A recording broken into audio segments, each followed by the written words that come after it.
مع حلقه مهمه خالص، موضوع كلفات الخيط. موضوع كلفات الخيط، هنشغل المكنه بتاعتي كده، وطبعا انا بستنى لما المكنه بتحمل معايا ونسمي الله وابدا اشوف.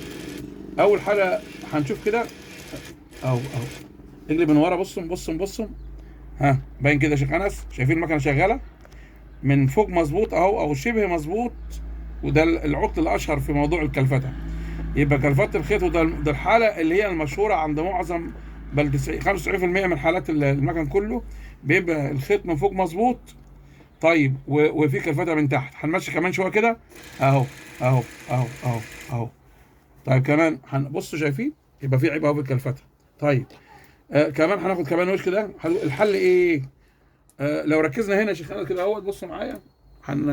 اهو ماشي معايا كده، الضوء باين، العيار باين، زوم لهم على العيار. الحل هنا هبص يا جماعه، ده اهو، دي المشكله، ده هو الايه المشكله، ده هو العيار، ده هو العيار اللي هو بتاع الايه بتاع المكنه. دي انا فككها. فانت لما تلاقي الكلفته كده هتربط العيار شويه لفه او اتنين اهي. انا هبص، انا طبعا انا فاكه خالص اهو. هنعمل ازاي؟ المكنه شغاله اهي. بصوا معايا كده يا جماعه، بصوا معايا، شايفين يا انس؟ اعمل لهم زوم اهو. يعني هي نفس الخيط شغال اهو. لما ربطت شويه من هنا، اللي حصل المكنه ظبطت. هرجع تاني نفك شويه تاني اهو. هنفك شويه عملي اهو. هنفك شويه واشتغل. بصوا معايا اهو. بصوا، حتى المكنه تختلف اهو. هنقلب كده الدنيا، بصوا اهي رجعت تاني نفس المسار. ها بايظ مظبوط، باص تاني. هنعمل انا ايه اهو. بص معايا يا شيخ انس، هنربط العيار اليمين، بربط، بنلف لحد ما ده. هقول طب هنلف على الاخر؟ لا طبعا، عشان ايه؟ عشان يبقى اكتر. لا، هيطلع برضه خيط. هنشتغل اهوت. بص معايا انا كده بالنغم المكنه مظبوطه، يعني كده الكل توم بتاع الغرزه مظبوط معايا اهو. طب نلف كده معايا، بصوا معايا ناس اهو. ادي واحد اتنين وتالته اهي مظبوطه اهي. تمام اهو. بصوا معايا اهي مظبوطه يا شيخ انس اهي. نربط كمان شويه. هنا الغرزه هتبقى مفسره معايا يعني كده، يعني هي شبه، لكن انا كمان دايره كمان اتنين اهو. هنلاقي الغرزه معايا ظبط احسن اهو. كمان واحده عشان نبين اهو. بصوا معايا الغرزه اهو. هنربط شويه هنا، نربط شويه اهو. يبقى احنا دلوقتي عرفنا الغرزه مظبوطه اهي. هنضيق العيار شويه اهي. ادي العيار شويه. بصوا معايا كده، يبقى عرفنا تظبيط ان كان الخيط اهو. قاعده مهمه في الخياطه، اذا كان الخيط بايظ من تحت يبقى العيب من فوق.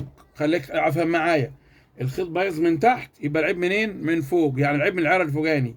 وطبعا حتى احنا بنقولوا فلان ده فلان ده عياره فلت، معناها خلاص. يبقى اذا بس قاعده عكس، بايظ من تحت يبقى الايه؟ العيب من فوق، من العيار الفوقاني.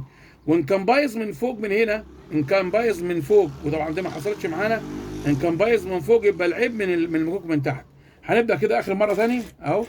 جبنا الغرزه بتاعتنا، هنشتغل اهو. بصوا معايا يا جماعه، بصوا اهي المجرى الاخيره يا جماعه اهي مظبوطه. هنفتح تاني، بصوا تجربه عمليه وتجربه خير دليل اهي. افتح تجربه خير دليل اهي.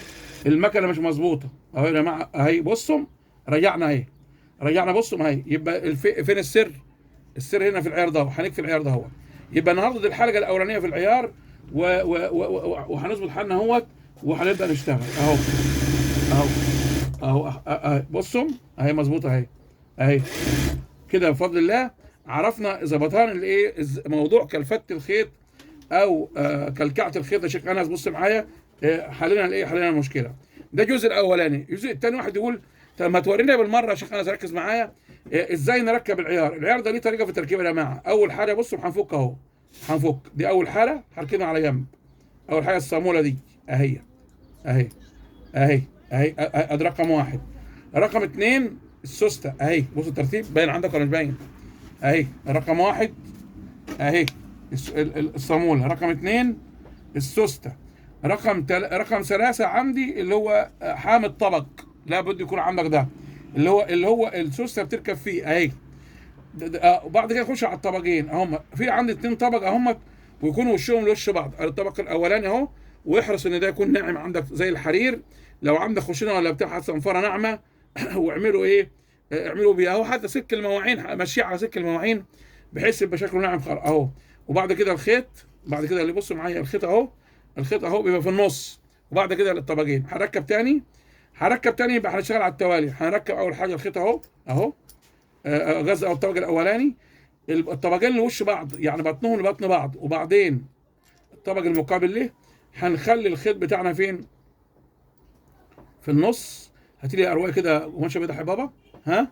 وبعدين هنجيب بعد كده ده ولا ثلاثه هم، هنجيب ده اهو اللي هو بيبقى حامل طبق اهو، ونعديه ونركبه اهو كده يا جماعه اهو، تمام. هاتي يا بابا. وبعدين هركب السوسته اهو، سوسته معروفه في كل المكان يا جماعه، وهركب الايه الصاموله، وهنبدا بعد كده نجرب مع بعض كده اهو. بص انا بنربط اهو، كل واحد عارف العيار بتاعه. هنطلع حاليا دلوقتي من القماشه بتاعتنا دي، هنطلع كده اهو. دي اهي اللي فيها ادي كلفات الخيط اهو يا جماعه اهو، كلفات الخيط حله ايه زي احنا وريناكم، كلفات الخيط اهو. هنجيب معانا القماشه دي كده البيضه عشان يبان فيها الشغل اكتر، وحاول نشتغل دايما على طبقتين، 2 او 3 طبقات او 4 طبقات اهو يا جماعه اهو بفضل الله اهو اهو. احنا هنركب كده وهننزل بالابره بتاعتي، تمام اهو. بصوا معايا من ورا مظبوطه، هنكلفت بصوا هنفك. طب وممكن تبقى انت رابط، ممكن تبقى رابط دي على اخر واحده، بس هنا في خيط محشور هنا، يعني ممكن تبقى رابط العيار على الاخر، بس بين الطبقين بينهم حته فتله متسابه هنا، او حته قماشه هتبوظ لك الدنيا. بصوا معايا اهي اهي، بصوا هي نفس اهي، بصوا اهي يا جماعه اهي، نفس الايه، نفس الخط باظ اهو مني اهو. وكمان الابره طلعت المسار مني. هنلضم كمان لضمه كده عشان نكمل الخطأ الأشهر في عالم الخياطة، كلفت الخيط أو لخبطة الخيط بتاع مكنة الخياطة. أهو عندنا هنجيب المرة دي كمان مرة أهي، ها أهو. طب قبل ما تشتغل هتبقى بايظة من تحت، من غير قبل ما تشتغل هتبقى بايظة من تحت أهو، بايظة من تحت. بصوا معايا أهو، هنظبط أهو من غير ما نقلب. بصوا معايا أهو من غير ما نقلب أهو أهو، ظبطت. بصوا معايا، بصوا هنبوظها أهو، خلي بالك. وهنقلب القماشة دلوقتي، بصوا معايا ها باظت. هنربط بصوا اهو ها اهو اهو اهو. تعالى نقلب دلوقتي يا جماعه، نقلب ونشوف الدنيا اخبارها ايه. اهي القماشه انا بصوا معايا اهي مرت اهو، بصوا ها كلفتة خيط اهو، ظبطنا ها كلفتنا اهي، وايه وظبطنا. يبقى النهارده عرفنا ازاي نعالج موضوع كلفات الخيط. ما تنسوناش اول حاجه من الدعاء، واخواننا في فلسطين ربنا يبارك فيكم. بالله عليكم اول 20 واحد حطوا 20 لايك، كل واحد لايك، وما تحرمنيش من الكومنت الجميل بتاعك.